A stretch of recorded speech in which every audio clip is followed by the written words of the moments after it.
Ladies and gentlemen,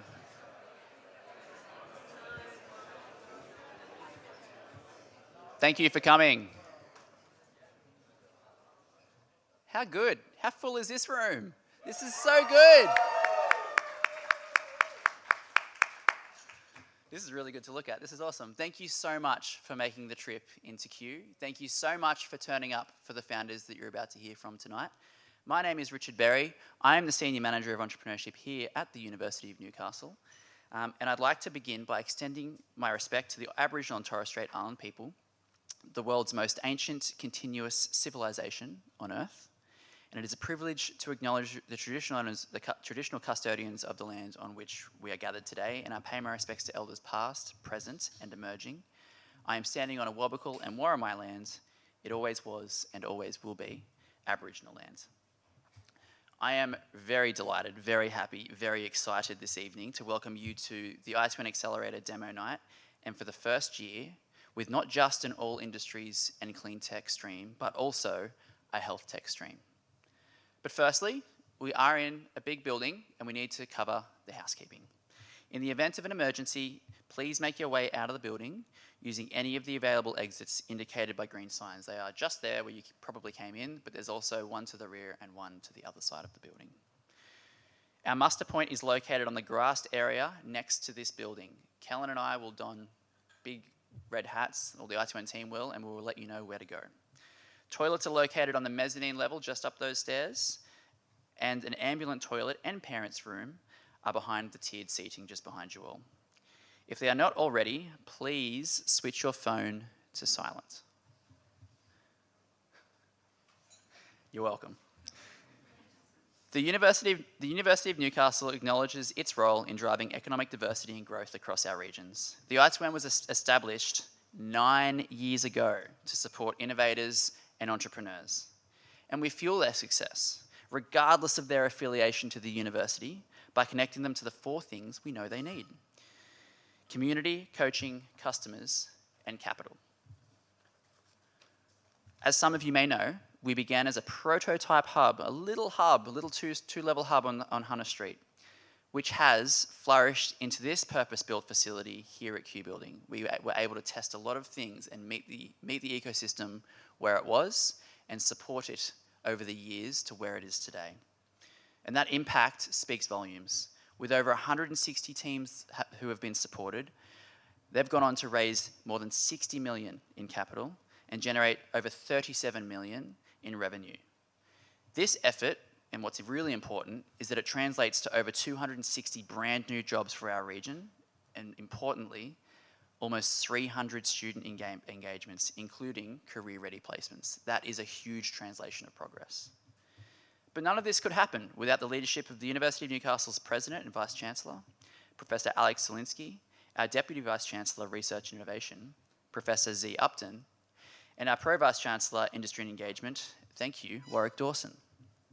The university's commitment to supporting innovators and entrepreneurs across our region, no matter their affiliation, is testament to our institution's commitment to the growth and prosperity of our regions here. We are a university of the regions, for the regions. But never before has there been a better time for people with passion to solve problems, big problems, to be able to reach out and make use of risk capital, grant funding, customer insights, and targeted coaching, maybe even a sprinkle of AI, as they can do today to build rapidly and maximize that impact. You're going to hear a lot about that today. As our region's entrepreneurial ecosystem has matured, we have evolved to meet that demand, broadening the scope of our programming and deepening the links we have to our country's, our overall country's startup community. Our efforts were recognised last year when we were awarded the Innovation Entrepreneurship Activators of the Year as part of the EEE Asia Pacific Awards, and that is testament to the collaborative work of our entire ecosystem. The I2N Accelerator has expanded this year, as I briefly mentioned, to include a health tech stream alongside our all industries and clean tech streams.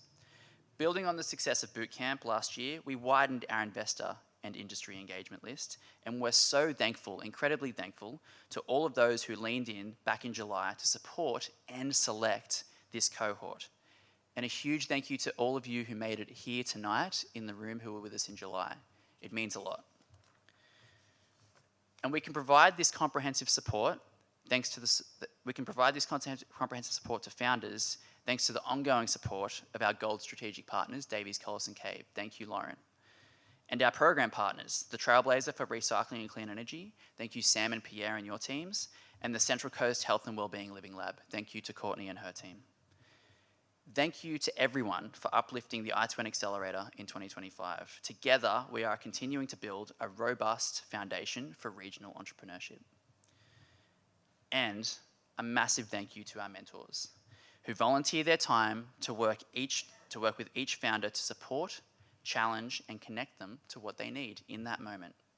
Thank you to Andrew Whalen, Andrew Pinchowski, Jeremy Gupta, Jared Ward, Andrew Stead, Tim Byrne, Matthew Barry, Zephanie Jordan, Natasha Rawlings, Ben Hallam, Kate Hines, Warwick Summer, Jason Choi, and Adam and Joe Boyle. Your commitment this year has been invaluable, and we thank you for giving back so generously. We are also welcomed by our new entrepreneur.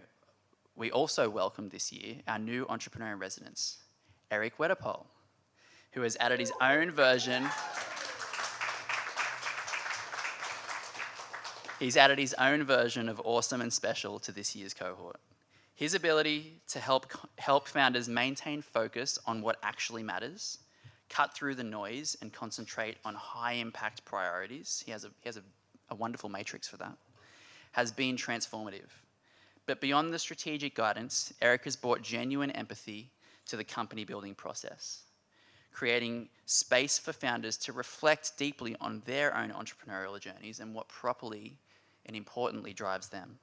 His extensive network has opened doors that elevate our regional founders onto a national stage, and Eric's unique combination of strategic clarity, personal insight, and generous connections has made him an invaluable ally to each founder's journey.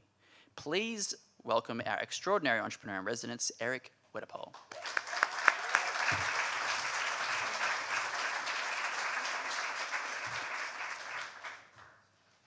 Wow, how good is this? What an occasion. And thank you for those kind words, Rich. Just amazing reflecting on this and seeing how many people are here. So I have the best job in the world, and I get to go off script as well. And the first thing I'd like to say is these sort of occasions don't work without you folks in the audience supporting it. So I would like to lead a cheer for all of you who have supported this wonderful discipline. Woohoo!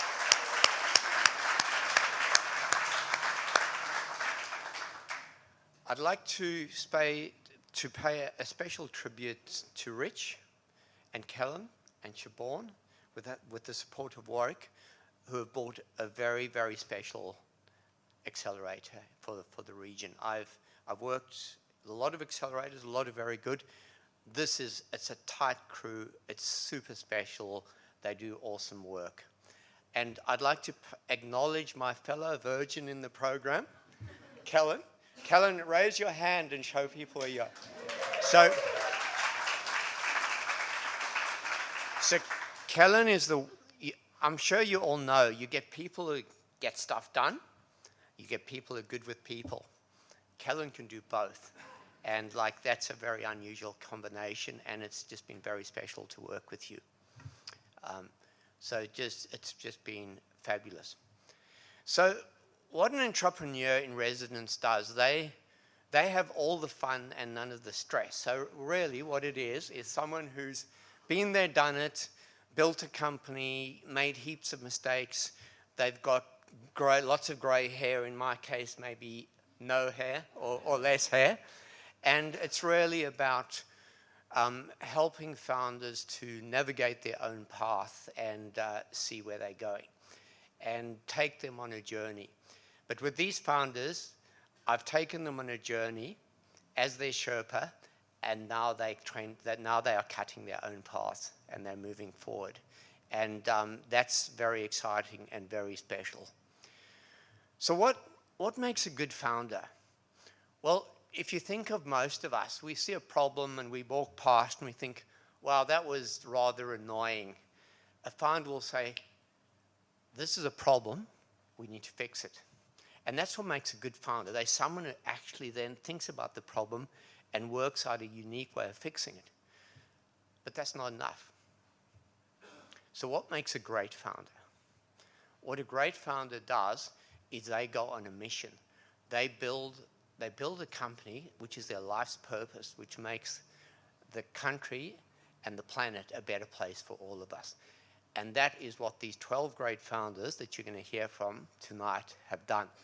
So just to give you a few examples, and I'd love to mention all 12 of you, but I'm going to just randomly pick up a few. There's Jonty over there. Is someone very close to him experienced a fall as an older person, and he decided to do something about it and go on a mission to help people older people, to keep them safe and not to fall. Manav came here as an international student and had to work in the corner store. And he decided that international students should have meaningful jobs and contribute to Australia. Shell, her mum had the experience of shift work and saw how it's impacted on health and well-being, and she decided that's not good enough. People who work shifts should be well and safe and have healthy lives. And then Amy, who decided that she wanted to empower women who are going through menopause to help them live their best lives. You folks are awesome. It's been such a privilege working with all of you. Because you're all on a mission, for all the investors in the room, hint, and all the connections, the fact that they're on a mission makes them great companies to support and invest in. I'm so proud of you folks. It's been such a privilege working with you, but this is now all about you. So I'm going to hand it back to the other wonderful people who have supported the program, and then look forward to you sharing your stories about how you're improving the planet for all of us. So.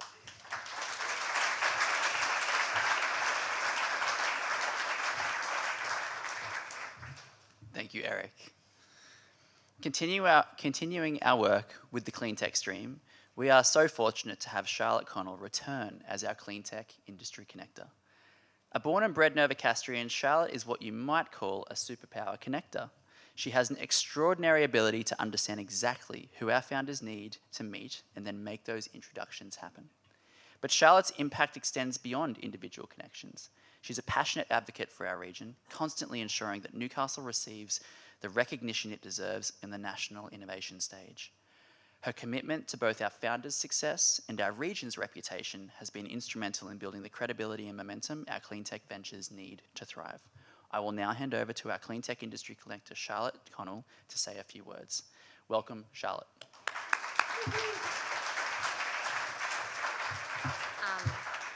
There must be a different Charlotte Connell. That was quite an intro. Thank you.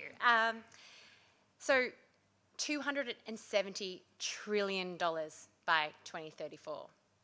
That's the global market opportunity for climate tech and clean tech. According to Forbes, that little, closer to home in Australia, $81 billion in government funding is committed to clean tech solutions.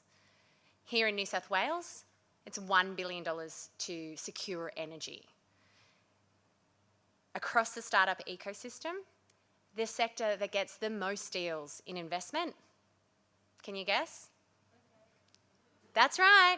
So this isn't just because I'm incredibly passionate about it or you are wanting to solve one of the biggest problems that humanity has ever faced. It's also an enormous economic opportunity.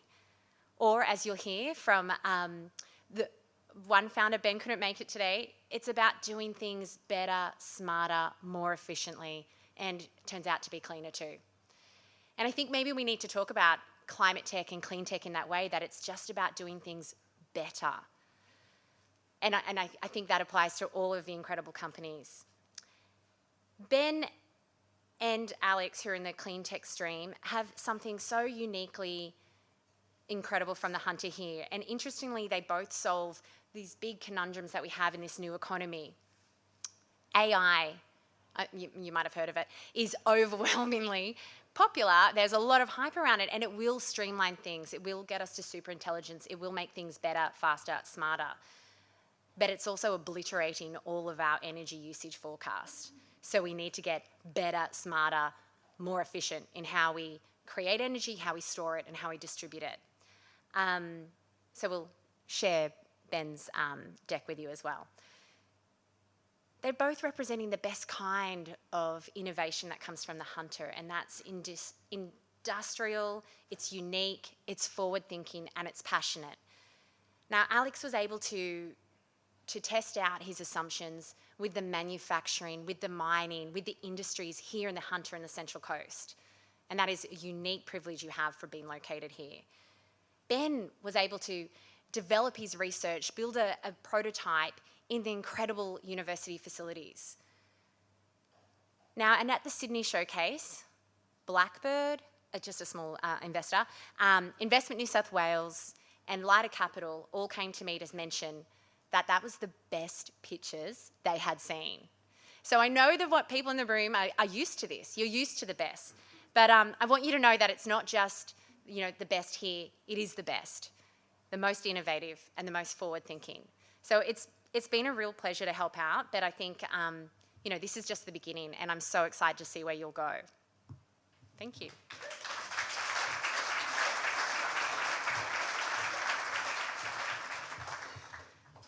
As you've heard a couple of times, this year's program also marked the introduction of our health tech industry connector. In the challenging world of bringing health tech solutions to market, success isn't just about building a great product. It's about finding the right doors and having them opened at the right time.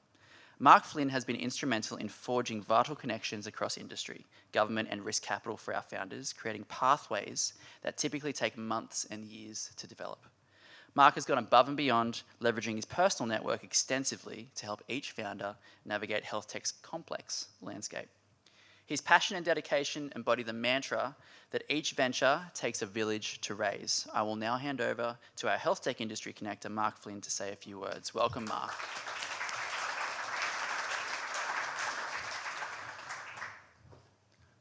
I need to listen to Richard more because you do the best intros, so thank you very much. I'm flattered and honoured. I do actually have slides, and the reason I have slides is that about an hour ago I got off an aeroplane from Europe, so I need something to sort of keep me focused. How do I make this go? Sorry? Oh, that one? Oh yeah, there we go. Woohoo! Getting the simple things right. But what I wanted to talk about is health and health tech and why it's important, almost as important as clean tech. We are spending more and more money every year as a government, as a society, on health, on our personal health or through our taxation. We spend more on health than we do on our groceries, than we do on our clothes, than we do even on our housing. In Australia, $1 out of every 10 that the government spends is on healthcare. That's more than defence, education and aged care combined. It's one of the biggest buckets and it's growing, and we need to do something about it. And we need to do something cleverly. So when we look at the data, what we want to focus on is healthy aging. It's not enough to say, let's have people live longer. We have to live longer but better. And one of the analogies I have for that is, imagine we developed immortality. Think about at what age do you want that immortality? Imagine if you got that immortality as your last breath. So whatever state you're in at that point, you're immortal. It's sort of like a Greek fable of evilness, isn't it? But this is what we want to focus on. How do we have people live longer and live better?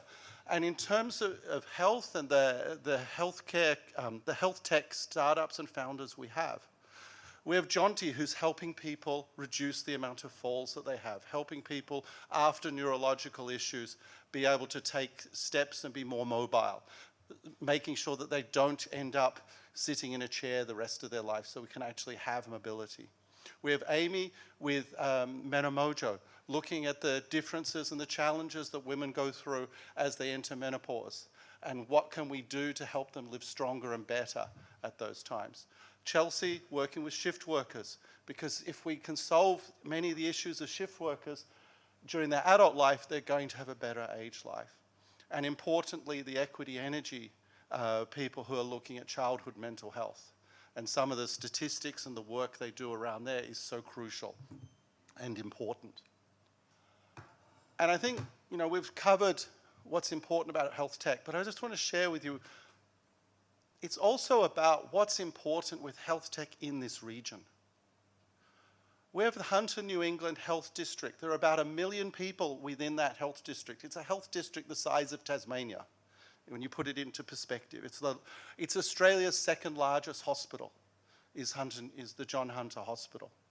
We have fantastic research institute, university, and hospital system co-locating in the same place to move innovation forward. And it was a great honor to work with the health tech founders this year. But I'm also wondering as to, well, why was this year the first year, Richard? It's happening. But health tech and health innovation needs to be a key part. It's part of the walls. It's part of the bones of this region. And as this region, continues to move from mining and heavy industry to clean tech to health tech, we can start building that knowledge economy and really end up supporting not just the innovators in health, but also supporting the million of people who live in this region have a better and healthier lives. So thank you. Back to you, Richard.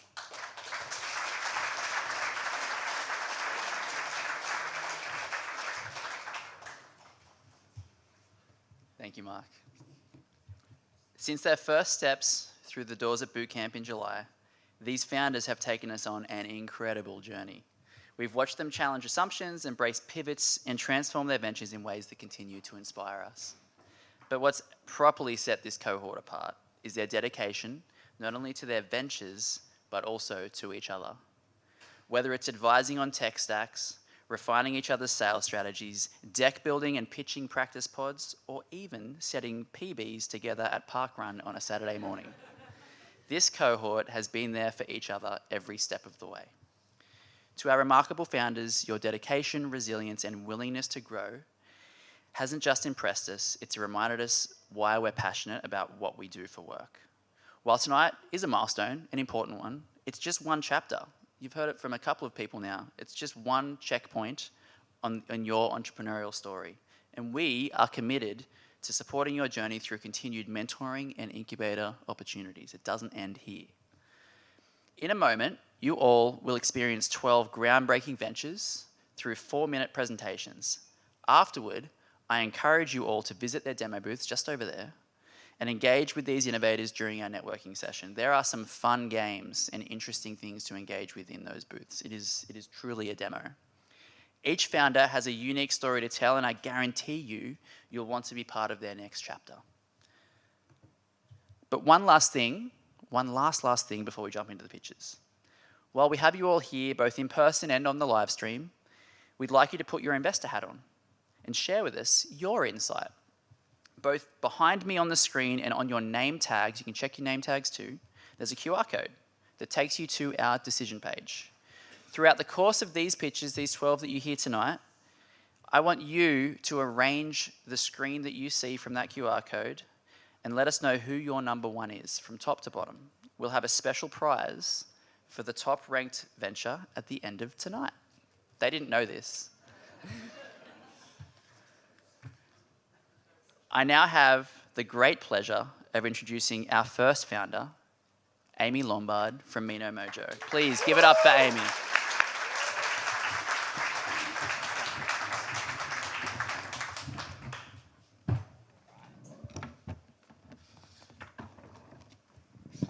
Right, kicking us off. Thank you very much. I'm Amy, and these are some of the women I coach. I'm an exercise scientist specializing in menopause and the founder of MenoMojo. Not only do I feel stronger, but I feel liberated.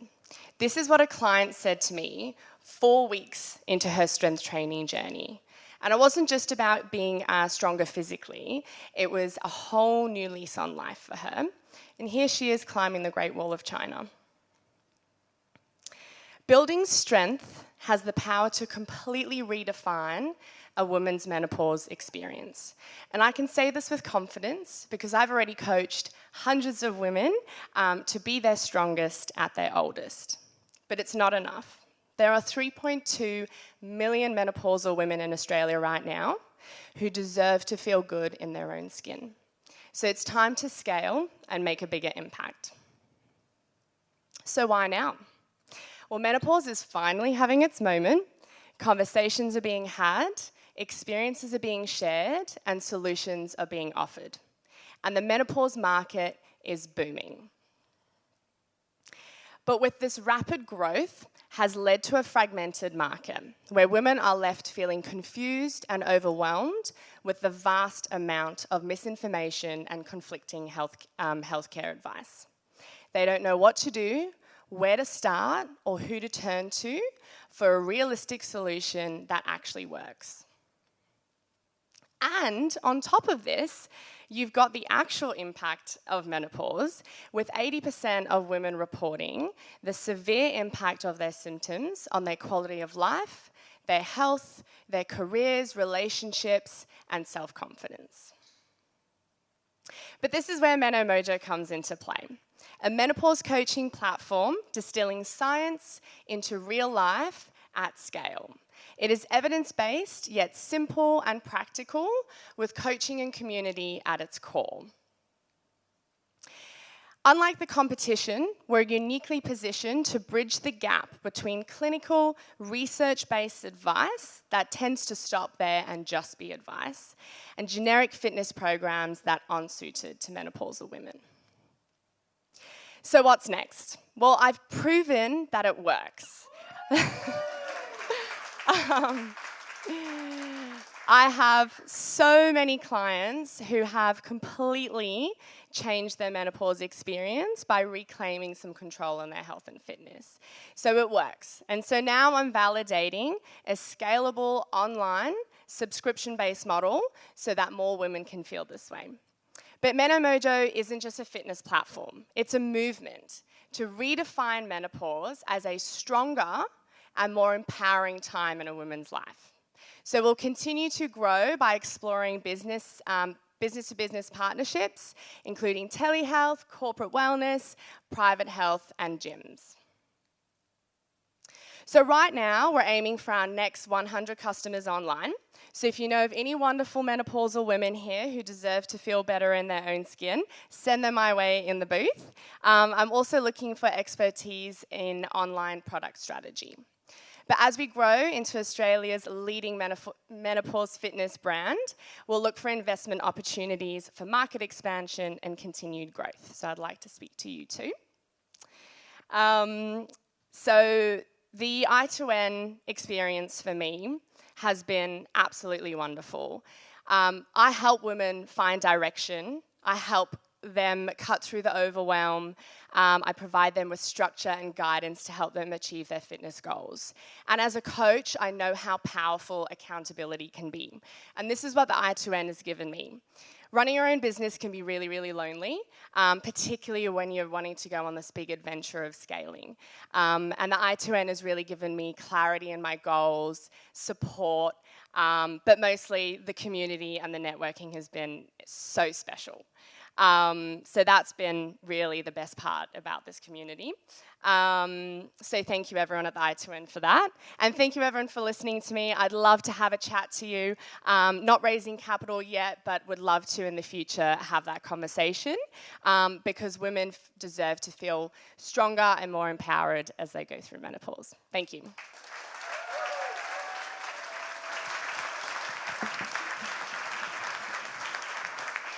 Give it up for Manav of Arora.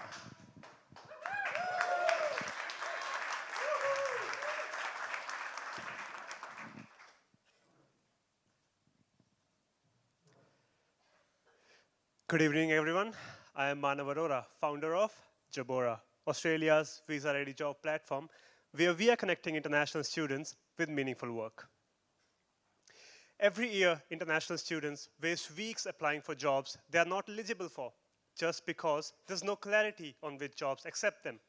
Many end up in positions they are overqualified for. You have all probably come across a student who's studying masters in IT, yet driving for Uber. Yet, Australia is facing severe skills shortage. In fact, only 1 in 10 international students is working in their study-aligned role. For employers, the problem is opposite. They miss out on talented and skilled candidates. They spend hours screening ineligible applicants, and they're burdened by visa red tape and compliance checks.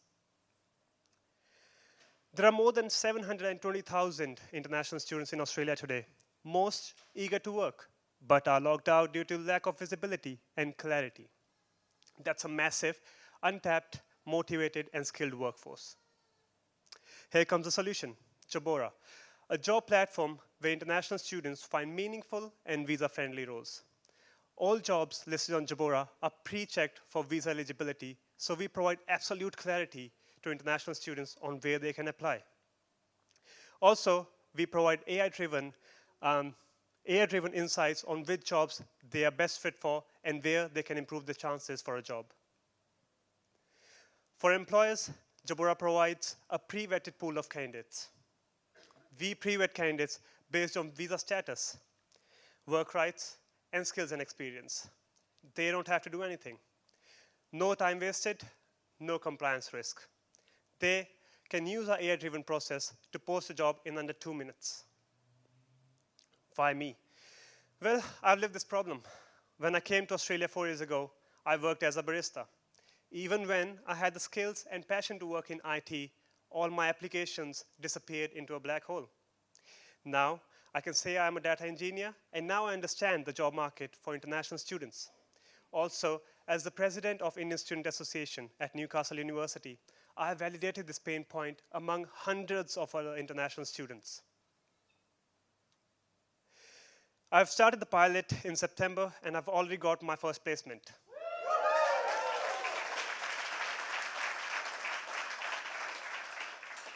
Thank you.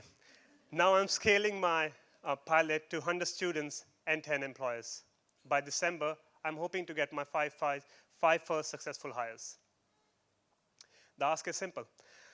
The key for me right now is to get connections and partnerships with city councils and universities to scale my employer outreach. I'm also looking for interest with companies in technology, engineering, healthcare, aged care, sectors that are facing skill shortages and are willing to hire international students. We'll be raising capital in future, so if you're interested, you know where to find me. My vision is simple. A future where no international student is rejected based on their visa ever again. And employers hire quality candidates faster and safer. Jobora, Australia's visa-ready job platform. I do have one more slide. What was my experience in the I2N Accelerator? I would say that was a turning point for me, the I2N Accelerator. I got clarity. I refined the problem that Jobora is solving. I defined the value proposition of Jobora. We've got some momentum. We've got about 50 students signed up and 3 employers onboarded. And we are proud that we can say that we got 3rd place at the 2025 PSC New South Wales pitching competition.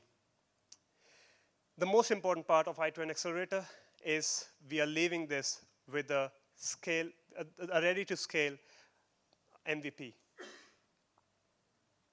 Thank you. That's just a quote from President of Australia Academy of Science that kind of summarizes the motivation behind this project. Thank you.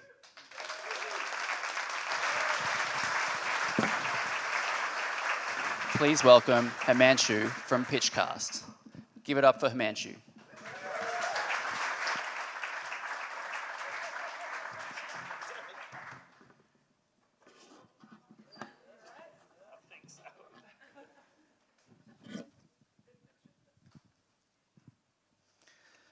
Awesome. All right. I think so.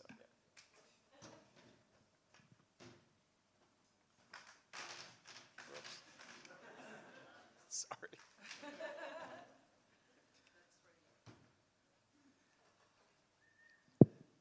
This is SCG at its best.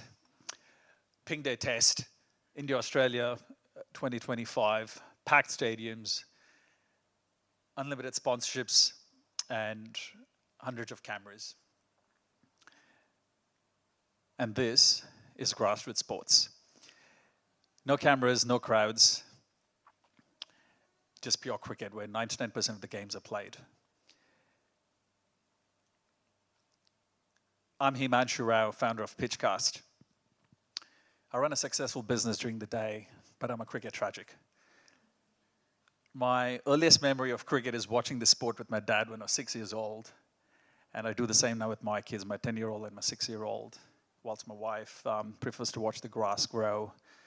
But that's cricket. As elite cricketers would probably know, I had an injury on the cricket field on Saturday, trying to save a run at point. But it's a wonderful sport. I'm also a volunteer for the local cricket committee on the Central Coast. And clubs fundamentally have three major problems. Live streaming is expensive, complex, and non-reliable. Having a full back-end solution for live broadcasting is exceptionally difficult. You need a dedicated camera crew, monitors, and the rest. Clubs also have a problem with onboarding new players year on year due to expensive costs and lack of player engagement. Most of the clubs are non-for-profit, so the sponsorship plays a big role, and without sponsorship, clubs struggle. So with PitchCast, we can now onboard sponsorship, give them digital content, digital meaningful coverage. Player engagement's great. We've got player highlights after each game. And setting it up is exceptionally simple. It's a standalone setup. You set it up before the game and you walk away, and it's all done. This is one of the clips of how a local game's streamed. You've got local ad banners after end of each over. You've got sponsor logos. You've got live scoring. And it makes it exceptionally simple.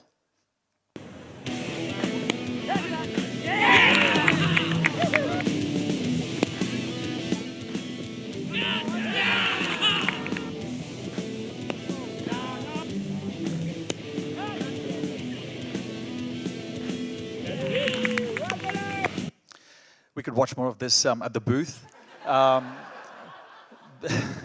before Eric pushes me out of here. In terms of market and traction, we've partnered with Cricket Australia recently, and thanks.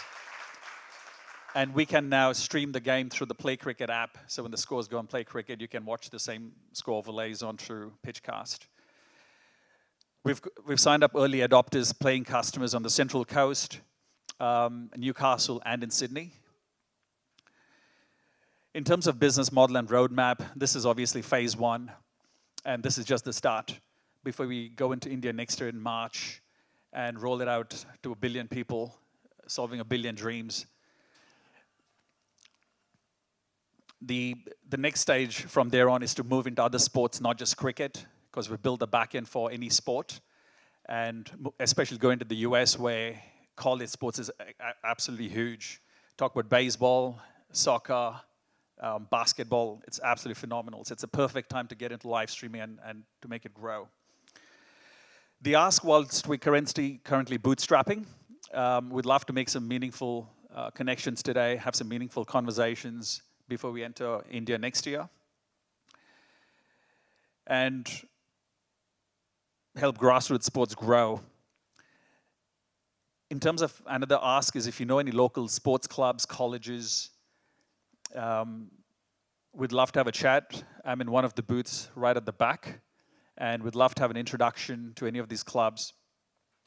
I don't have a dedicated slide to thank I2N, but I'm absolutely grateful for the opportunity for taking me through from where I started, even beyond the last 12 weeks in the pre-accelerator program, boot camp, and up to here.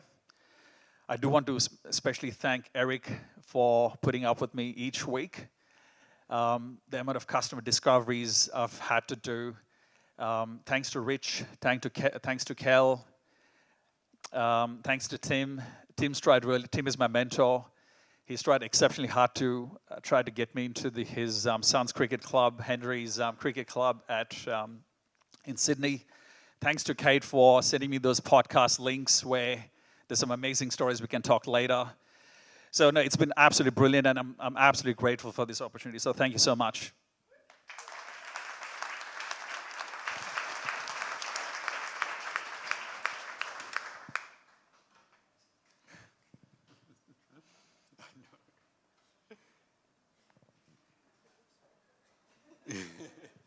Give it up for Jean of Oome.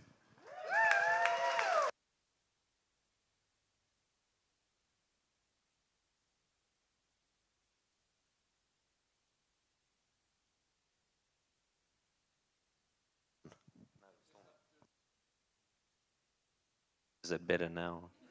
Excellent. I've been very clear with the team and the cohort about how I feel about being up on stage. My plan was to fake an injury, so thanks for upstaging me there, Himanshu. And so here we are. I'm Jean, founder of Oome. I shall find the button for us in a second. Loan management is the process of overseeing a loan from settlement to completion. And it's a problem that I care about. I know there's a better way, and Oome is the way to deliver it. The problem, very simply put, is bad software. This leads to poor customer experiences, and often to an adversarial relationship between borrowers and lenders. This in turn leads to an increase in defaults, which is bad for the lenders, and a worsening of credit scores, which is very bad for borrowers. This situation is reliably triggered by lenders opting for the cheapest initial solution, spreadsheets. Poor quality information and a focus on metrics over behavior exacerbates the problem. And lenders mistake change for risk and fail to adapt their systems over time, eventually leaving them with systems that are inflexible and negatively impacts their business and their customers. The solution is to give agency to credit teams and borrowers alike, to remove spreadsheets, to apply agentic AI to predict borrower behavior and automate loan management.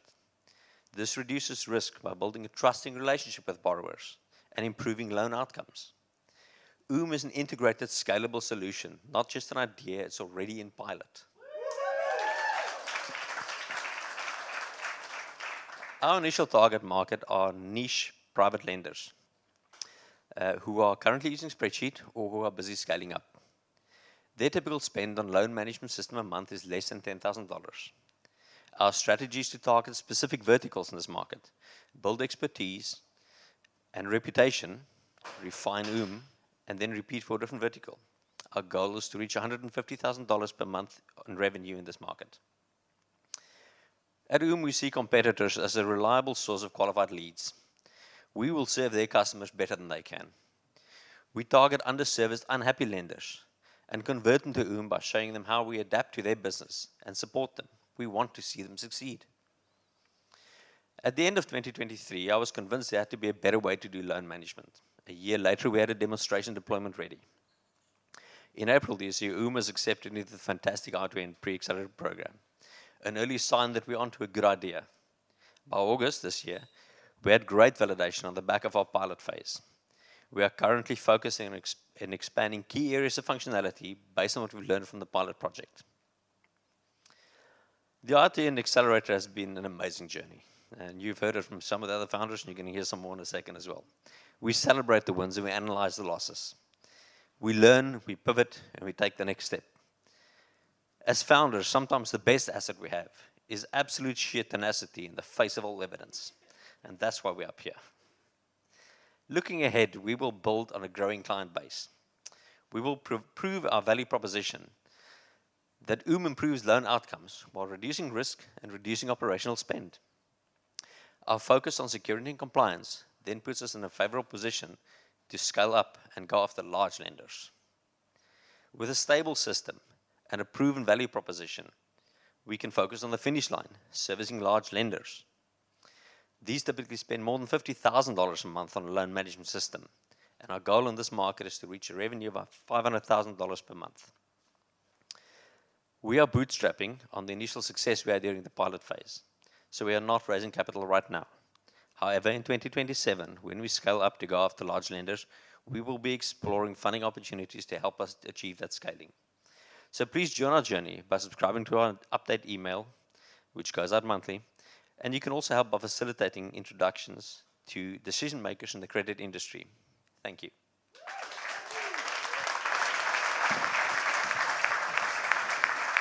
Please welcome Jonty from the Movement Belt. Sorry, Louise from PerkyPod.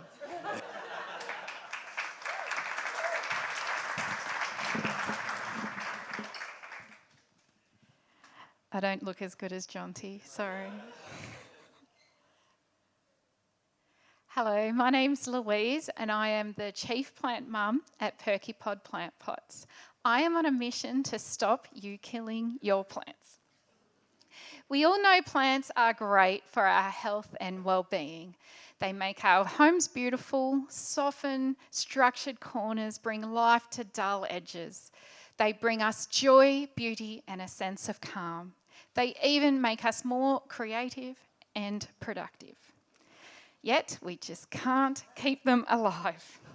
Over 90% of us have killed a plant due to over or underwatering. And 80% of us would own more plants if only they were easier. But what if I told you it's not them? And it's not you. It's your pot. Normal plant pots suck. Does that look familiar? They've got terrible drainage. You might underwater them to mitigate leaks, or you risk a messy puddle on your floor. Sure, you can carry them to a sink, but that becomes backbreaking, time-consuming, and inconvenient, especially for heavy plants. Most plants don't even thrive in self-watering planters, and honestly, they're ugly. PerkyPod fixes all those issues. Our system makes watering foolproof. It drains thoroughly, filters and funnels excess water into a removable drawer, and it has handy hidden wheels. Design protected, patent pending, and interior designer approved. Use PerkyPod in your homes and outdoor spaces for houseplants or grow your own produce. No other pot comes close to our clever functionality, and we help businesses avoid the expensive cost of professional plant maintenance. No green thumb required, even the intern can do it now, or in my case, my children. The global industry has been booming since COVID, and the Australian industry is projected to reach $4 billion in the next 5 years. We commenced research and development in 2020 and launched sales last year. We've won awards, won over customers, and won some amazing PR features. We've sold hundreds of pots. We've had our biggest sales in the last few months.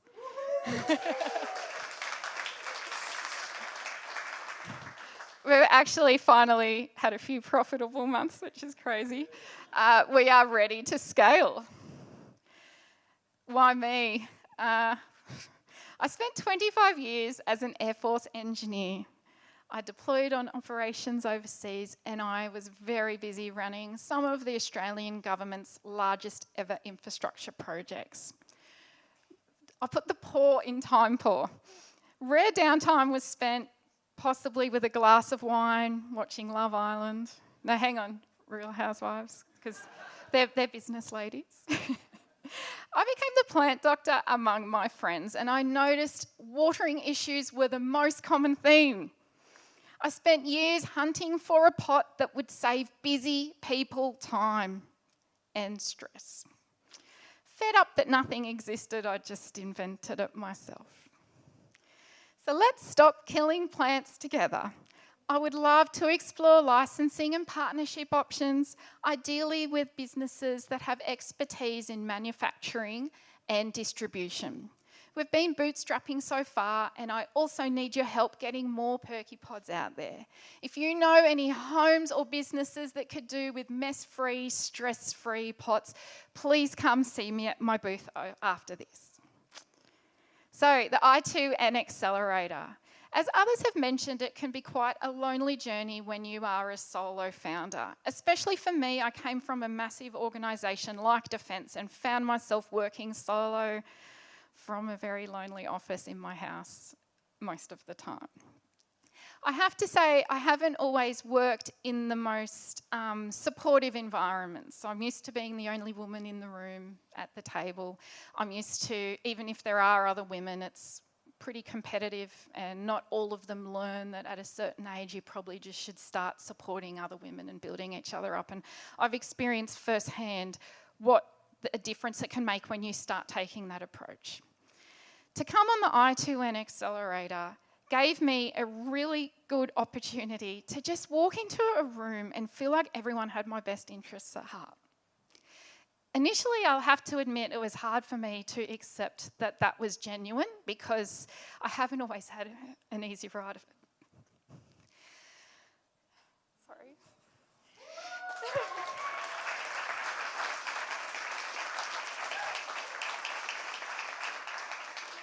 It's been a big few years. So to come into the accelerator and to meet Rich, Kel, Siobhan, Charlotte, Mark, like my mentor Jared, oh my gosh, you know, it's just been really a learning curve for me to accept that these people genuinely are rooting for you, have your back, they get excited at the networking, they get excited about the introductions they can make. It has been very uplifting, and I haven't even got to the cohort. You've all accepted me, so thank you. It's been a wonderful adventure so far, and I would love to talk to anybody that's interested in plants, whether you're a green thumb or you can't keep them alive. Please come have a chat. I'd love to show you our product. Thank you.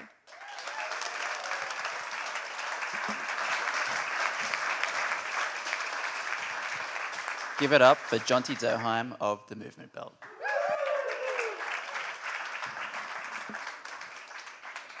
Thank you. Firstly, well done, Louise. And don't we have an amazing bunch of founders in the room? So firstly, hello, I'm Jonty Durrheim, physiotherapist and founder of the Movement Belt, the physio in your pocket. The problem, falls and maintaining independence. Pictured is my hero and granddad, Pats. Pats had a stroke and had a fall a few weeks ago. This meant that he had to pack up his family home and move into a single room of an aged care facility to later pass away. Do you know someone that's had a fall? The problem is we have an ageing population with 1 in 3 Australians over 65 having at least one fall per year. Currently, there are 1 in 6 Australians over 65, but over the next 20 years, that's projected to increase to 1 in every 4. The healthcare system spends over $5 billion on falls, so if we can reduce that by just 1%, that will be a $50 million saving. So, what is the solution?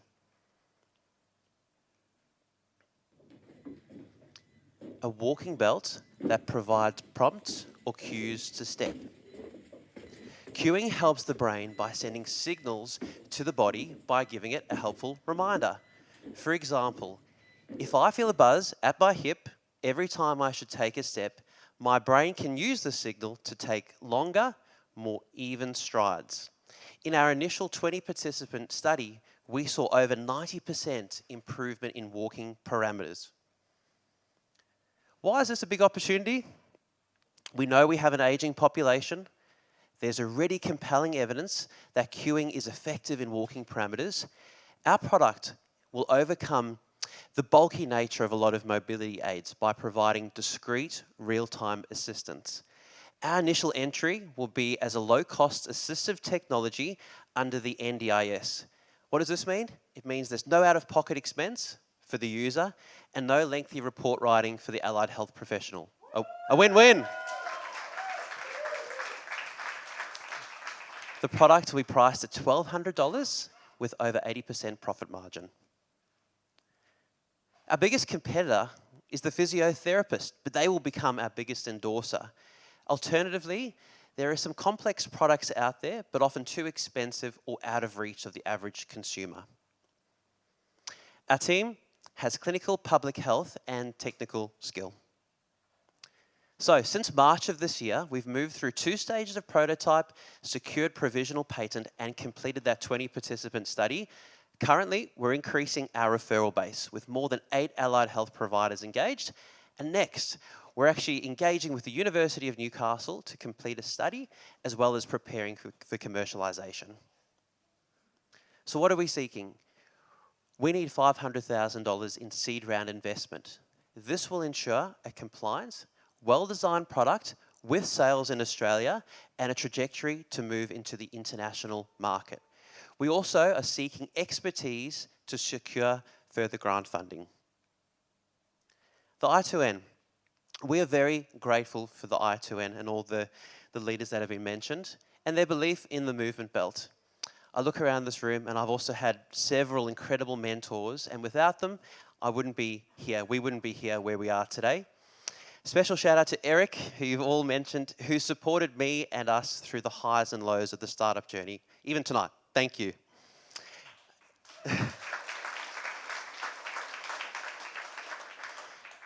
And testament to you all in this room, Newcastle is an amazing ecosystem and thriving ecosystem, and we feel very blessed to be a part of it.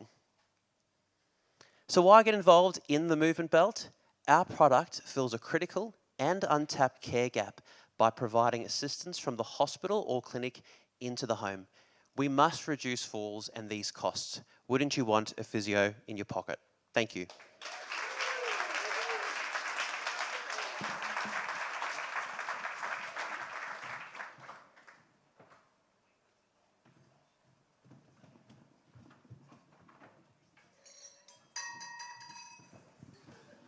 It is my great pleasure to introduce Lauren Eade from Davies, Collison Cave. Give it up for Lauren.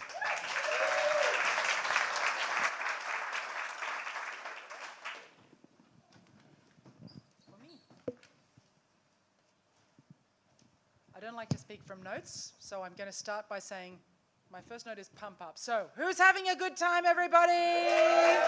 Right. This demo night is a highlight of my year. We are up to, this is the third accelerator cohort that we've had the big demo night for, right? Right, I put it in my calendar early. I look forward to it often. It's really wonderful to see everyone here tonight and to be part of, I think a theme that's going to come back over and over again tonight is part of the community, part of the I2N community, part of the Newcastle community, all of the wonderful superpowers that we all have to share here. And 100% agree, Jonty, this is a great place to be. My name's Lauren Eade. I am the Newcastle Principal of Davies Collison Cave Intellectual Property. We are a very proud gold sponsor of the I2N program. I was thinking when we were speaking earlier about when I2N kicked off, which I think 2017? Right, so we've been working together since then, and in my head that was a million years ago, which is true. That was the before times. We were all in King Street. It was a much smaller and more intimate world. This is a wonderful place to be. We are an Australia Pacific IP law firm. We work with founders everywhere to protect their intellectual property rights and ensure they have market-ready IP protection strategies that actually advance their commercialisation goals. But in Newcastle, we are really, really lucky to have our home in Q Building. So yes, we're a sponsor of I2N, but we live here too, and that has been one of the great privileges of my life. It's really wonderful as a proud Novocastrian. Is there any other kind? I think we're all proud Novocastrians at heart. It's been really wonderful as a proud Novocastrian to get to do what I do with people here. So, the founders that we've had tonight, I think one of the really wonderful things about this program is that we have people solving real problems. They haven't just fallen in love with an idea, we've actually had human experiences, real issues that are facing real people. I'm sure everyone in the room, like me, can connect to some of the founders and the experiences they've had that have driven them towards this. I've certainly had elderly relatives who've had falls. Jonty, I'm certainly in a stage of life where Amy's product is relevant, and I have killed really quite a lot of plants, and I've got a couple that I'm thinking about right now that it did rain, so that might hold them. Our spring sale ends on Sunday. Ah, okay. I'll be on the website shortly for that one. And Christmas is coming up. And Christmas is coming. But I need someone to give it to me, and that I don't know if that will... I'll drop some hints. That's obviously the way to solve this problem. I don't have a great deal of experience in managing loans, but I've certainly had some in my time, and perhaps I have been a difficult customer to manage, so that would be useful there too. But what I mean by that is that sometimes we all have wonderful ideas, and those are wonderful ideas, and that's fine, but they might not be attached to a real problem and be solving a real thing. When we hear these kinds of founders that, I mean, going back to the point about what makes a good founder does have to have a solution to a problem that exists, and that is 100% what we're doing here, and we're doing it in really wonderful ways, and in really human ways too. I think it's been great to see the health tech stream come through to really see those kinds of health issues being solved as well. Every year when we've done an accelerator program, I've thought, well, for sure we've run out of innovators in Newcastle, and every year I have been proven totally wrong. It is just amazing to see what we are doing here, the stories that we have to tell, the superpowers that we have to share. So, comes back to the point, doesn't it? We're a community, we're a smart community, we're a community that sees problems and solves real problems for real people, for our own community, and that is a pleasure that we can all share here. Great to be here. Hope everyone enjoys the rest of the night. Really looking forward to the second part of the cohort and to see some more problems being solved. Thank you.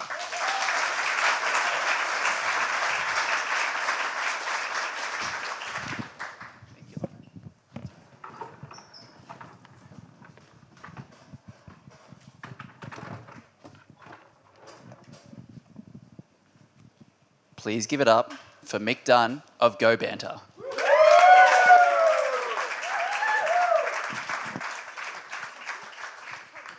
I wonder what I'm pitching. All right, who loves love? Yeah. All right. I knew this was my kind of crowd. Okay, we've all had our fair share of awkward, single, real-life misses, and I've had plenty myself. One night I was at a pub with mates. I thought there was a vibe with a girl. My mate said, you've got to go over and have a chat with her. So I had a sip of liquid courage, sort of started my journey, got almost all the way, and then this massive guy came out of nowhere, obviously her boyfriend, put his arm around her, and there I am in the middle of no man's land going, what am I going to do? Frozen embarrassment, turned around, heard my mates absolutely laughing at me, made the journey back to home base, and basically when I got there, I'm thinking to myself, there has absolutely got to be a better way of meeting people in real life. Hi, I'm Michael. I'm the founder of GoBanter. GoBanter is a in real life venue-based dating app that only works when you're checked in. Why are we building GoBanter now? Post-COVID, people want human connection. This is driven by Gen Z. Gen Z are going out 9 times a month, driving a $1.1 billion nightlife economy. 92% of Gen Z still crave real connection, and dating app downloads like Tinder, Bumble and Hinge have plateaued. The problem is real. I've conducted over 30 in-depth customer discovery interviews, and we've heard it time and time again. Endless swiping feels like you're just doing homework. Ghosting on the apps are everywhere, and when people match, chats rarely lead up to meetups. And one of the most interesting things we heard in terms of our value proposition for GoBanter, we heard that you never actually know who's single in real life. The solution, GoBanter only works when you're checked in at a venue, so you can see who's single around you in real time. If you look to the top right of the screen, this is our GoBanter live heart meter. It shows where the vibe's happening and lets users know what venues have the most singles. The higher the heart colour, the more single users are at that venue, and you can connect instantly and safely. The process is really simple. We use a dynamic automatic check-in service. You then can see who's single at the venue, start a GoBanter through icebreakers that we've already got for you, and you can meet in real life before the chat expires, and this really creates an intentionality and the fear of missing out, FOMO. GoBanter isn't just great for singles, it is awesome for venues. For venues, it's like Google's busy times, but for singles. It drives repeat foot traffic on quiet nights and creates a new way to advertise through trust and connection. User dwell time equals more spend time for the venues. Our heart meter shows where the social energy is peaking, helping venues attract users and vibe back into the room. This is our foundation, and this is where we are building from. Safety for women is what our foundation is all about, because real connection only works when people feel safe. Every profile is verified. Our women's first mode lets women control visibility.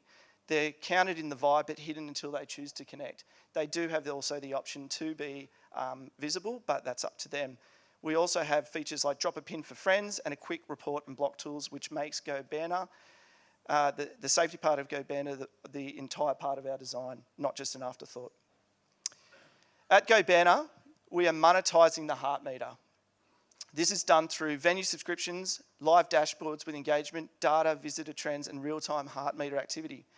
We will also be doing premium services for users, enhancing safety and visibility features, and sponsored events and partnerships, co-branded activations that drive foot traffic. As we scale, the image on the right shows our idle time. You will basically swipe off the map, and that will then turn into where venues can have advertising opportunities, and as a place for users to check out what's going on in Newcastle and what deals are around and on offer. Okay, well, what's our competition? Traditional dating apps, Tinder, Bumble and Hinge, have low to moderate on intention and a weak on real-world connection. My current competition would be apps like Barfly, Melt, Check-In and Radar QR. They're all trying to bring dating to real-life venues, but only solve part of the problem. GoBanter sits well above them all and it's the only one that's continuously active, venue-powered platform that measures real social energy through our heart meter, creating safer, more human in real-life connections. Wow, what have I learned and achieved through the I2N Accelerator? None of this would be possible without the I2N Accelerator program. Through our customer discovery, we've validated that there is a real need and solution for in real life connection, and the program has given me the tools to execute that vision. I just want to shout out to all the I2N Accelerator team and the facilitators in providing me the support to be able to execute this vision, and my amazing cohort for all the support that we've along the way. So thank you. Okay, as you can see, we have already achieved a lot through the program. We've secured our first venue partners. And we are launching our first pilot events really soon. We are looking forward. We are on track to release our MVP early next year and kick off other community initiatives as well. Okay, these are the awesome humans we have in place to be able to execute, but as you can see, we are still missing a few key awesome female humans. Safety for women is a core pillar of the app, and we need women on the team to drive GoBanter forward. Okay, so again, we are looking for awesome females that are aligned with GoBanter's mission and that are passionate about this space, obviously, but we are also looking for partnerships with Newcastle venues and local communities to power real-life connection, to grow our GoBanter in real-life community and singles network. We are looking to raise pre-seed money to help support our pilot programs and our MVP build and scale, not just from Newcastle, but into the other major cities. And we want to bring on also strategic supporters and early believers to join our journey. Okay, GoBanter. Basically, we are all about bringing connection back to real life where it begins, where it belongs. And remember, awesome women, if you're out here tonight or know anybody that is looking to join an awesome app like this, please get in touch. And I just want to thank everyone for listening, and I hope to see you at our GoBanter booth, because what we have today we've got a demo launch day party, and you can actually check into this event in real life, and yeah, I hope to see you over there and give you some wristbands.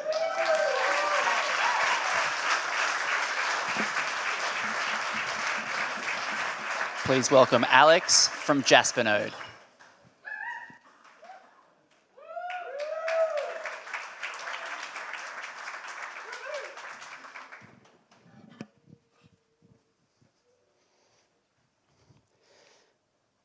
Okay, very different topic compared to the previous one. Very different. My name is Alex, but I'm here to introduce you Dave. Dave, he runs a successful manufacturing business here in Australia. So a few months ago, he had a new customer come up to him with a massive opportunity. But that will require a slight change into his production line. Dave knew that his machines can handle that, but requires slight change into the control systems. So he reached out to his typical automation provider only to get told that they just booked out for the next 3 months. So Dave was trying to solve it himself by looking for a programmer. No luck. But by the time he found somebody, unfortunately, the window had closed, and the custom went to overseas supplier. So Dave's business didn't fail, but didn't grow either. And it's because his machines cannot adapt. And this story is playing around factories across whole Australia. And if you like numbers, the majority of manufacturers in Australia are experiencing that problem. And while they're waiting, they're losing hundreds of thousands of dollars. It's all because there is a black box inside the machines only a handful of people understand how to deal with. Imagine a different scenario. Dave come up to his production line and ask a question. I have a new order. Can the conveyor run faster? And machine replies, yes. The speed of conveyor limited by logic. I can change it for you. You can verify and test it. He would win the job. This is not a scene from sci-fi movie. There's a technology we developed here at Hunter. It's called JasperNode. It works like universal translator, which takes plain English commands and translates it to this complex code which runs the machines. And who is building this? These two boots on the ground engineers, software and automation. For our service business, we built JasperNode to solve manufacturers' problems. We use it in our commercial projects. We make it easy for our manufacturers' clients. When our competitors, they profit from complexity. They drag our manufacturing down. When we take different approach, we embed brilliant technology as AI and make it easy to use. That is, the local team, maintenance team, can do the changes and solve their own problems. So how is it going, you think? It's great. From January this year, JasperNode has been deployed for 3 major projects. Thank you.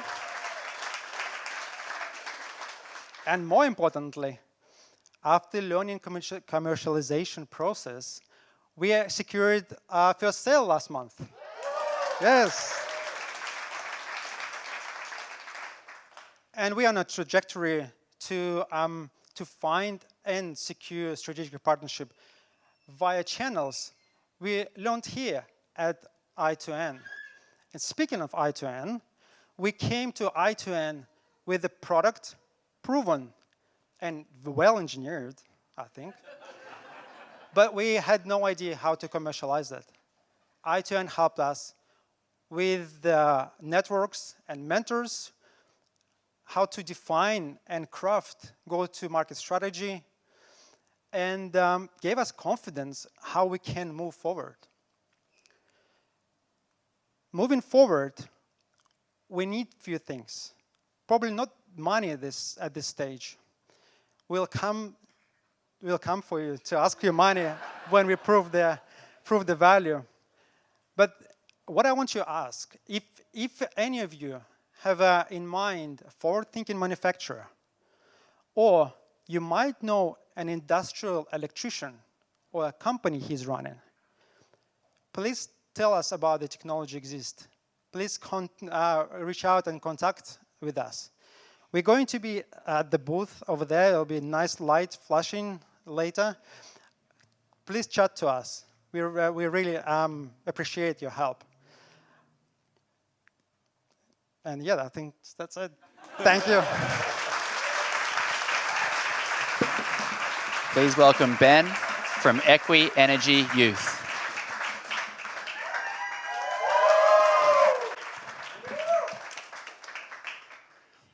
Hello, everyone. Thanks so much for coming along tonight. How are we going? Excellent. This photo is taken about 10 years ago. That's my great friend, Dr. Stephen Spencer, who couldn't be here tonight. And we're about to embark on a surfboat trip, 100 k's off the coast of Sumatra, Indonesia, trip of a lifetime. And soon after, actually we didn't know at the time it was about to change the course of our professional careers. Soon after boarding, met a young man named Tom. Tom was distressed, pacing the deck, anxious. Went up and introduced myself to Tom. First thing he said to me was, "I'm worried someone's going to steal my meds." Didn't know at the time, knew Tom wasn't well, but we found out later Tom was experiencing a psychotic episode. No one on board knew what to do. That night Tom went missing. He was hiding under the hull. The boat owner was really worried if someone goes overboard, he gets locked up in a Sumatran prison. So thankfully we had a mental health nurse on board, my mate Steve. And over the next few hours and days, Steve coached us surfers, Indonesian boat crew, boat owner, how to support Tom safely, particularly when he became distressed. And I believe through Steve's guidance, we managed to give Tom the best possible experience we could, and perhaps even saved his life. Coincidentally, it was on this boat trip where Steve started sharing with us the research he was doing. In particular, this huge social issue we have in our country of declining youth mental health. 49% of our young Australians are experiencing psychological distress, and suicide remains the leading cause of their death. Steve asked for some help. I was inspired, and so we started thinking, what if more people knew what Steve knew? What if more people knew how to act early, instinctively, when distress first appears, so we can reduce self-harm, violence, aggression, and suicide? And what if we could standardise that and scale it? Training delivered by trusted health professionals like Steve, delivered to frontline workers, and an app in the palm of our hand for parents and carers so they could get access to simple frameworks to build their own capacity. Because incredibly, when you think about it, there is no standardised response to responding to psychological distress in this country, despite youth mental health being one of our biggest social issues. So think of this. Imagine if there was no... imagine if a young person goes into a health service and home, and those services are using different responses and support plans for things like physical conditions like asthma and diabetes. That's what currently happens when young people present into services that experience psychological distress. So we set out to solve this problem. Steve, in his research, he developed a framework called TAR3 Psychological First Aid. So think of Dr. ABC, but for mental health. So we've developed training and automated support plan tools for health education and an app that connects parents and carers to these services. So wherever a young person goes, there's a consistent proactive response to their distress, wherever they go. So our mission is to make TAR3 the national standard, just like Dr. ABC is for physical first aid. So we're trying to build training to build a village of confident and capable adults that know how to respond to distress and or a crisis. So we have now trained 15,000 educators, health professionals, parents and carers across 3 states. And we now have some data showing a 50% drop in behavioural emergencies in a paediatric unit. Thank you. We have data showing reduction in incidents, staff sick leave, injury, hospitalisations. And we also have a scalable model now, thanks to the I2N. So training funded by health departments, delivered by trusted health professionals like Steve, a digital app that extends TAR3 into the home so parents can build customised shareable support plans with services or anyone that their children come into contact with. What's next? So we are ready to scale. What our plan from here is we'd like to penetrate all the systems across one location, to embed TAR3 in one location. If we do that, we'll take our lessons and take that playbook and roll it out across the country.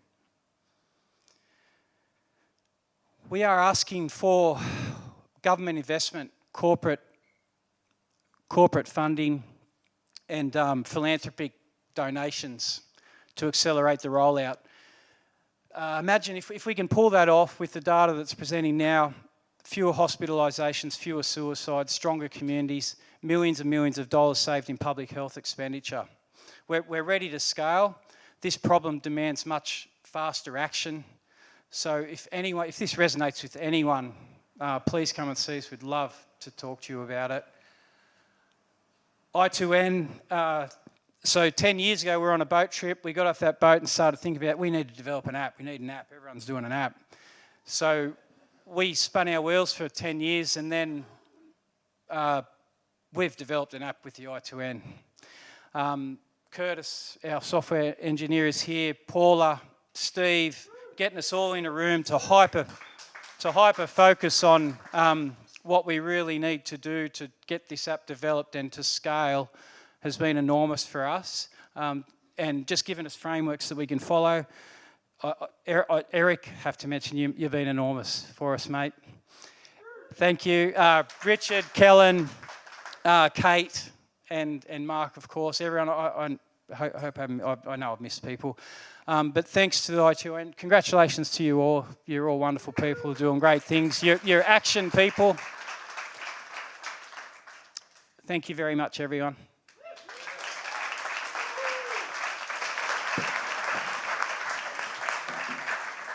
And now welcome the recording of Benjamin Tonnott from Energy Diversions pitch.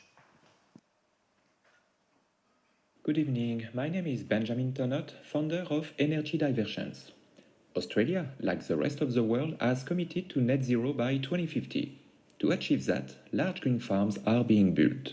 However, that only solves a part of the problem, because to succeed net zero, we also need large-scale battery. But why? Every day, a huge amount of clean energy is produced when we don't need it, representing billions of dollars in lost value every year in Australia. Globally, the opportunity is already massive, and by 2040, it will become a multi-hundred billions dollar market. Current solutions to store energy fall short. Lithium battery has major problems, such as short lifespan, performance over time, environmental impact, and issue with supply and recycling. Pump hydro and compressed air are slow to switch on and limited in site locations. This is where Energy Diversions comes in. We develop a novel mechanical storage system that can store energy at the gigawatt scales. It uses compressed air, but works at 1/10 of the pressure used by our competitor. When needed, the system is capable of supporting the demand when renewable farms can't.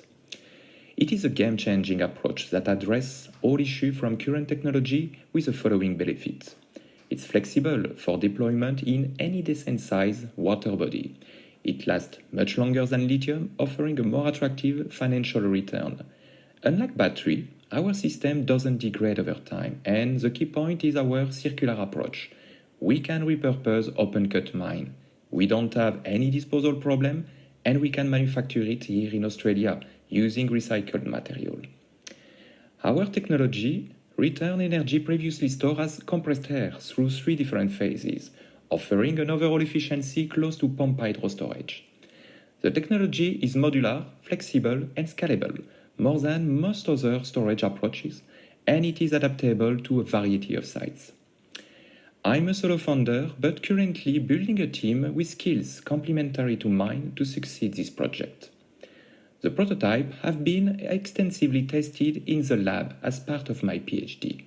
A provisional patent to secure the IP has been submitted. The next step is to build a pilot test to de-risk the technology. That proof point will be a game changer and will unlock the potential of green energy worldwide. Today, I'm seeking connection to partners with green energy provider, mine rehabilitation, and data center to agree on a series of pilots. I'm also seeking connection with investors in the clean energy space to support us in this adventure. Energy Diversions is more than storage. It's about transforming wasted energy into future power, creating jobs, and building the backbone of a resilient net zero society. Thank you.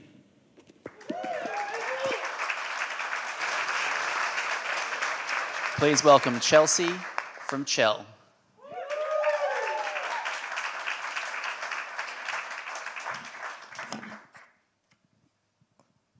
Hello. Okay, that's an interesting one to follow. I'm sorry my accent's not quite as fun.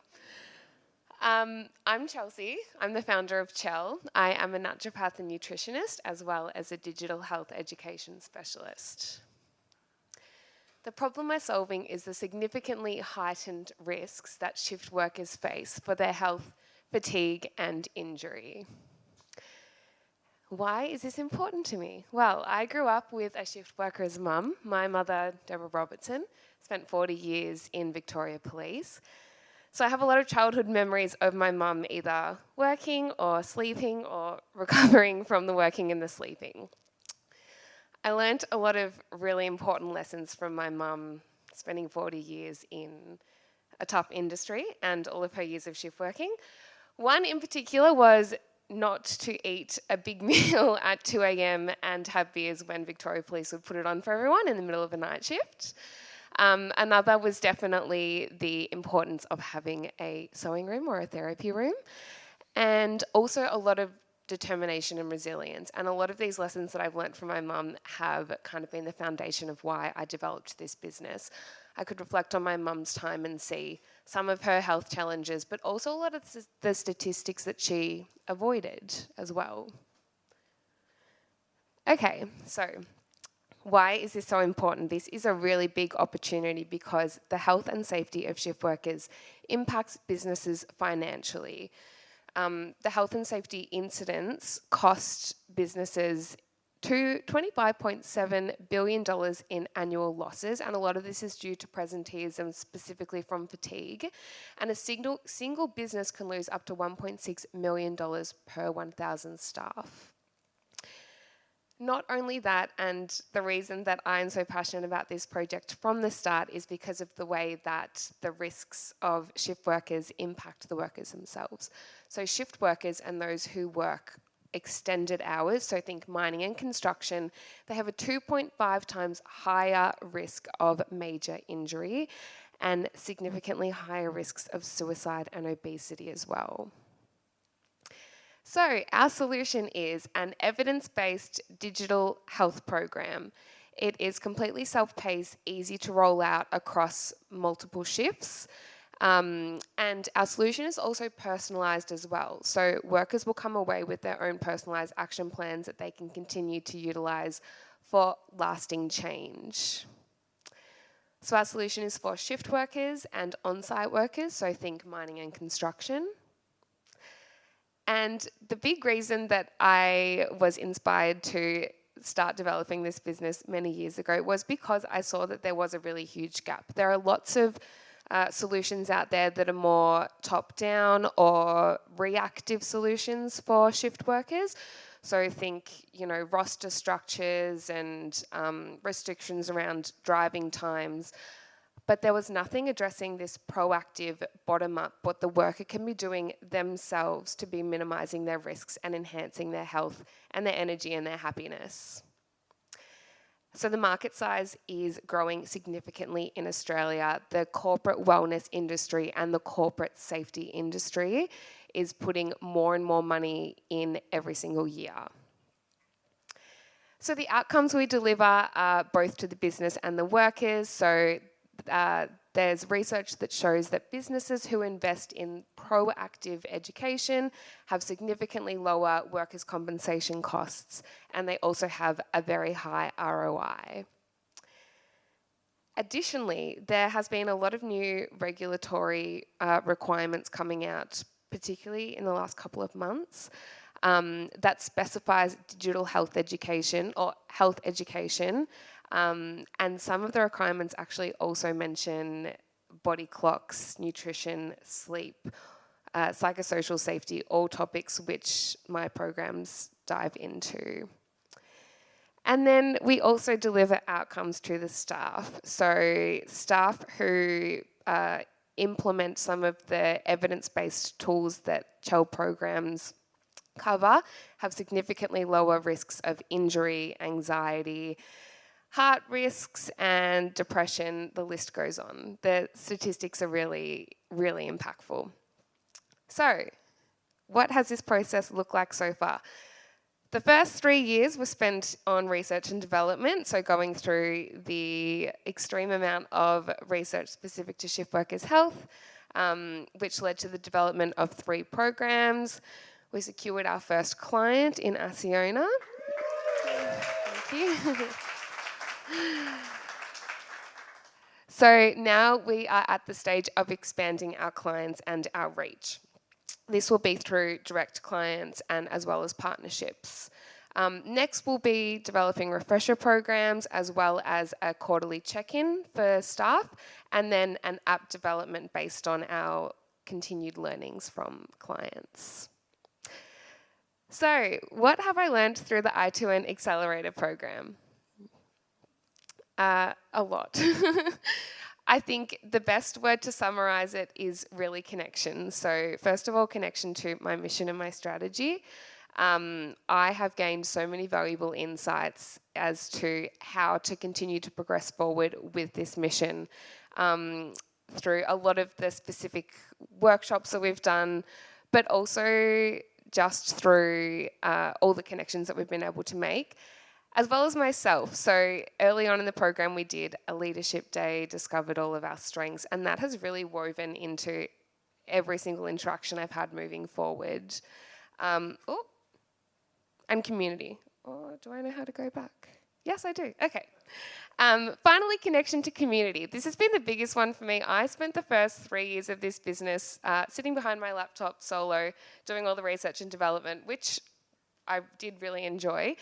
But it has been so nice to step into a space where I can walk in here every single week and be surrounded by the most inspiring people who genuinely want to see you succeed, who always have your back, are so supportive.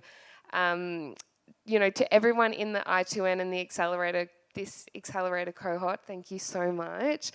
And also to the extended community, everyone here, all the people that we have been connected with that has really helped move us all forward. So we are seeking new clients. So if you know anybody in the health and safety space, particularly in mining and construction, so these are our early adopter industries, manufacturing, aviation, definitely also emergency services and healthcare, we would love to be put in touch with them. Thank you very much.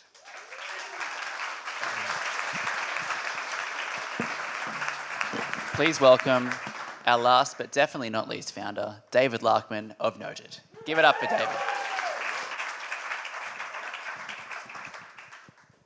I can assure you all that I am painfully aware that I'm the only thing standing between you and the bar. But for anyone who's in business, you will know that if you've got anything attached to marketing, it's like, hey, Larkman, make sure you get a photo. So I'm going to get this group here, and it'd want to be a good photo because it's on my socials. But let's get it. Come on, like a cheer from Lauren for all the way. Yay! Heaps better. Well done. Okay, write that down. Let's get to business. 4 minutes to the bar. Whew. Rightio. So, note it. Frontline leaders turn strategy into reality, but their most important moments often go unseen. When leadership breaks down, engagement drops, well-being suffers, and costs rise. Only 1 in 5 employees worldwide feel truly engaged. Psychosocial injuries take 4 times longer to resolve than physical. And in Australia, those invisible moments are turning into a $1 billion problem. There are a number of issues, but the solution to all of them is leadership. I'm David Larkman, the co-founder of Noted, and this is Adam Taylor, the founder of Noted, who sends his apologies tonight because Noted is also a finalist in the Business New South Wales Awards in Sydney tonight. So, between Adam and I, we've spent decades leading teams from the front line to the boardroom, seeing how unseen leadership moments shape culture and results. We've built and scaled businesses, we've led through growth, acquisitions and exits, and now we're building technology that helps leaders connect with true purpose. That's who we are, leaders who have lived the problem, and now we're going to show you how Noted solves it. Noted is a mobile-first, offline-ready app built for leaders in the flow of work. Designed for the realities of the front line, fast, frictionless, and trusted. But let me show you how it works.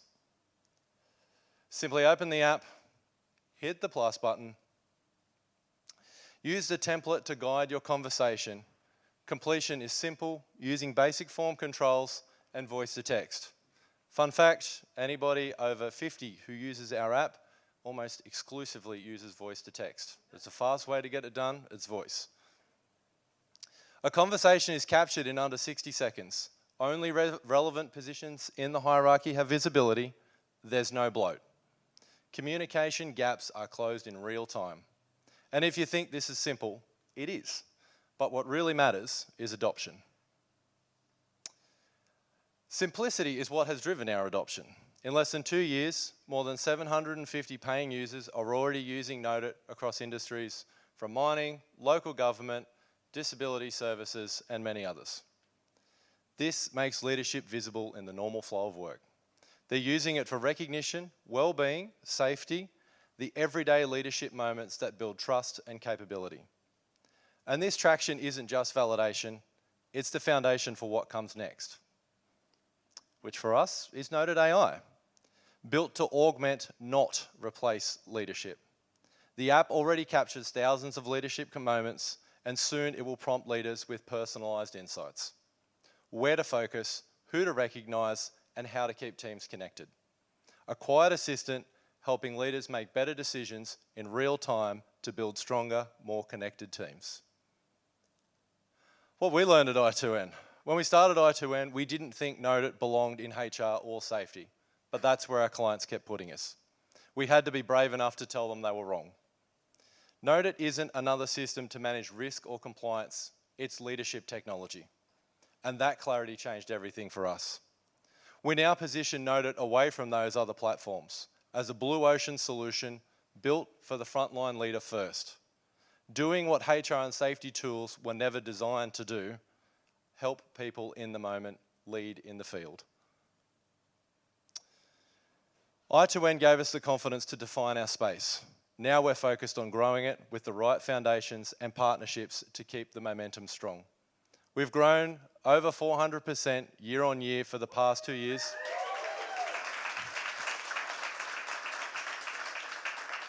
And we're on track to do it again. The challenge now is sustaining that growth the right way with the systems and the capability to support it. That's why we want to connect now with investors who have scaled SaaS before, both in Australia and overseas, investors with experience in scaling, sales networks, and also ones that can help us develop our technology more deeply.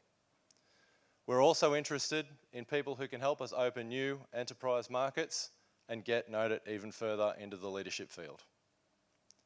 So I guess at the end of the day, we're out to prove that world-class innovation doesn't just come from the metros. It can come from regional Australia as well. The next big one could be Node, and it might come from Newcastle.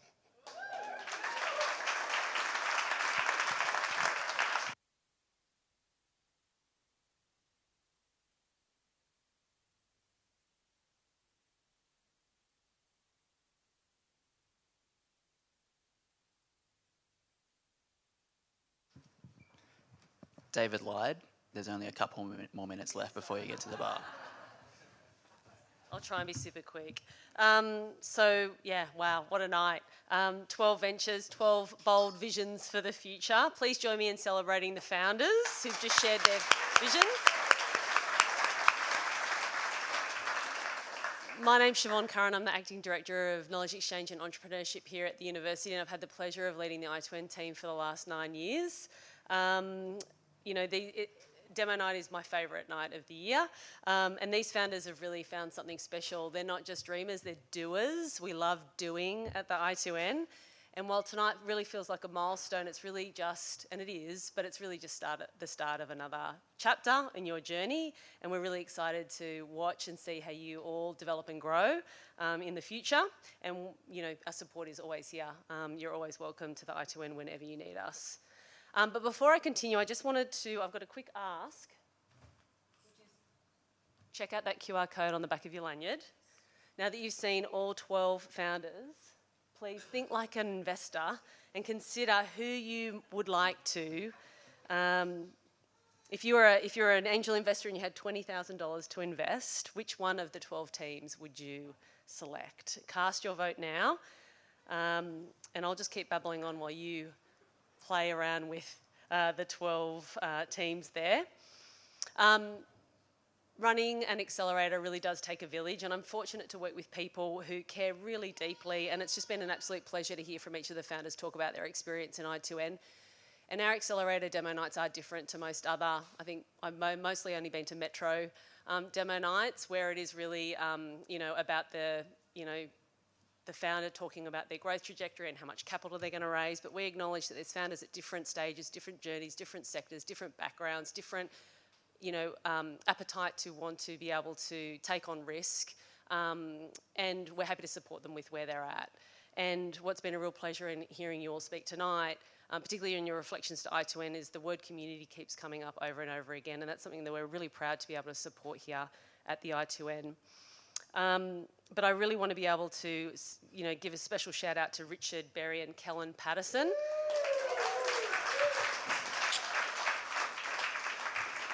They really are the engine of the program. They anticipate their, founders' needs, they solve problems, and they make sure every founder is just getting absolute maximum value from their time with us. So thank you so much for your dedication. It does not go unnoticed. And our ecosystem wouldn't survive if it wasn't for our incredible advisors and coaches. Eric Wedderpole joining us as our EIR for the first time this year. He has an incredible empathetic approach to founder coaching. It's really been transformative. It's been such a joy and an honour to see you really extend yourself, even to teams that may not have made it from pre-accelerator into accelerator, but are on their own journeys, and you've offered to continue supporting them regardless, and not bill us for it. This just shows the heart that Eric has for helping founders on their journey where they're at. So thank you so much, Eric. He's joined us from Sydney, but we won't overlook that. We're willing to overlook that. Charlotte Connell continues to be open doors as our industry connector with her trademark energy. She always gets up on stage and does her thing, and I'm like, how can I be more like Charlotte? It's been an absolute pleasure to have you part of the program as well, and give you the reason to come back home to Newcastle. And also to Mark Flynn, who stepped in as our inaugural industry connector for the health tech vertical. The impact you've had on our founder progress has been exponential, so thank you so much. I2N turns 9 years old this month, and that gives me perspective on how far we've come.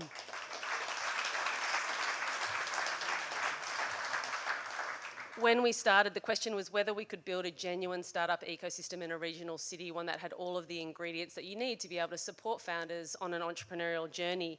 And now the question is, how far can we scale that?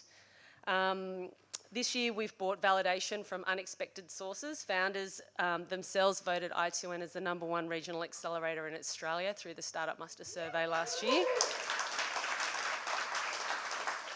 But this really belongs to, that recognition really belongs to the founders who've decided to build great things here from a regional location in the Hunter and the Central Coast region, and show off what Newcastle and our region's really capable of. Like I mentioned before, we really run this program differently than most. There are no fees for people to participate within our program. There's no requirement to have a connection to the University of Newcastle. And we don't take equity in startups that run through our programs either. And that's because we've learned that when you lower the barriers and you support really ambitious people and meet them where they're at, everyone benefits. The region, our students, our researchers, our community. The diversity across, thank you. The diversity across I2N programs tells its own story. I2N hit 48% female participation across all of our programs. That's well above the industry standard. And it really matters, when we create opportunities for more diversity and people to participate in our programs, we get better outcomes, we get stronger teams, we get more innovative solutions, and people for solving for problems that are really of their own lived experience, that are solutions for underserved communities and markets. And we're really proud of that progress, and we're committed to maintaining it. Speaking of this year's cohort, it's time to announce the People's Choice Award winner.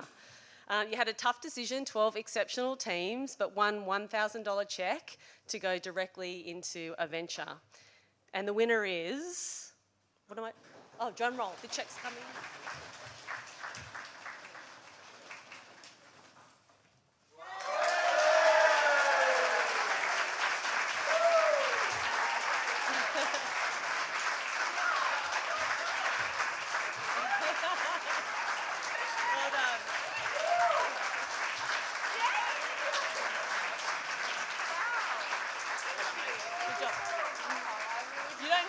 Don't thank me, it's the people in the audience.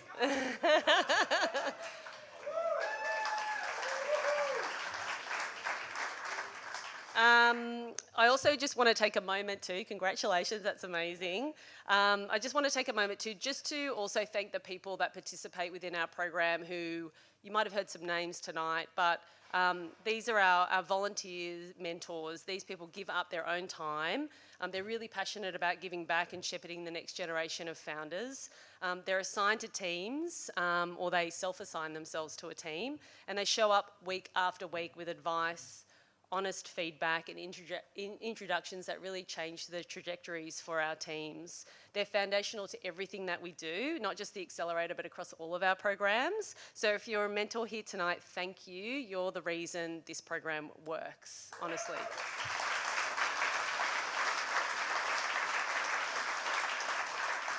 We'd also just like to give a quick shout out also to the Trailblazer for recycling and clean energy, Trace. This is an amazing partnership between the University of Newcastle and UNSW that has provided funding for us to be able to bring on people like Eric to support teams in our clean tech stream, as well as the Central Coast Health and Wellbeing Living Lab. This is a phenomenal initiative. We've got some reps here tonight that can speak to it a little bit more if you're up for some banter with them.